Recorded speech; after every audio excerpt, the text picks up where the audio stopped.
Hi, I'm Matt Allen and I'm here today at this secondary school with one purpose.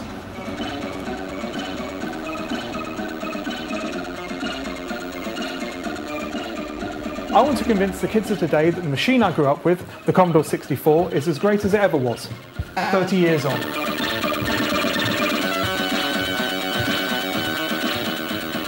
This is a machine that I played in my teenage years. Along with the Sinclair Spectrum, it was the computer to have in the 1980s. It had lots of interesting features and bugs, as they're known. It was loading fine when I tested it at home. What was so excellent about the Commodore 64 at the time was it had great graphics, great sound and great games to go with it as well. Now, I tried to convince some primary school kids a little while ago that it was still as relevant today as before, with some mixed success. Everything that you want is contained within this box, like a laptop. Any ideas what you think this might be? In unison? What do you think it is? Isn't it the remote? The remote? You recognise what one of these are? Yeah. Then I'm mildly impressed actually then. Does TV. that connect to this? Yes. Does this connect onto here by using that? But I don't get how that connects onto that, or does that not connect? It does, they do not connects connect. to that and that connects to that. So Yeah. this is kind of a complicated version of PS2 or something. Yeah. And when we tried loading, we ran into that perennial 80s problem of loading errors. Oh, cool. Unfortunately, something went wrong when trying to load the game there, so... Shift key... Is it supposed to do that? By the time that we'd managed to get the game to load, I'd lost half my audience. 51, 52, 53.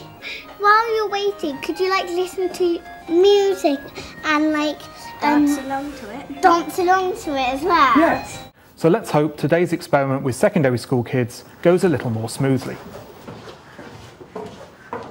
How's everyone doing? Good. Anyone hazard a guess what this might be? The controllers.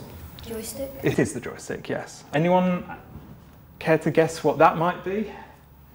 Just a graphics to video or for the screen or... Not quite. Is that where you put the game? Yes, it is. On a cassette?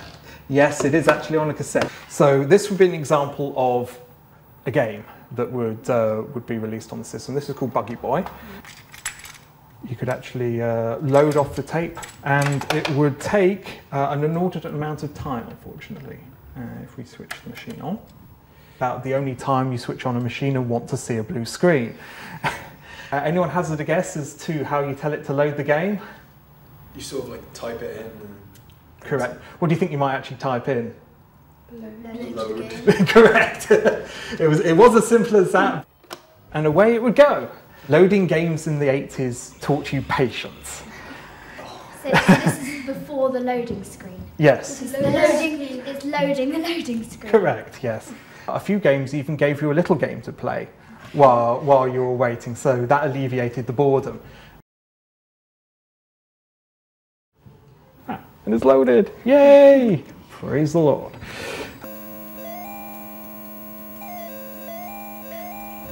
I don't think it was that different from normal games. I mean, the graphics were a lot worse. The controller, I had a little bit of difficulty with it.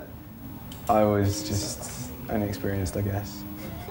It's different to modern consoles because there's only one button and joystick on this one, whilst modern consoles have loads of buttons which you have to try and remember what they do.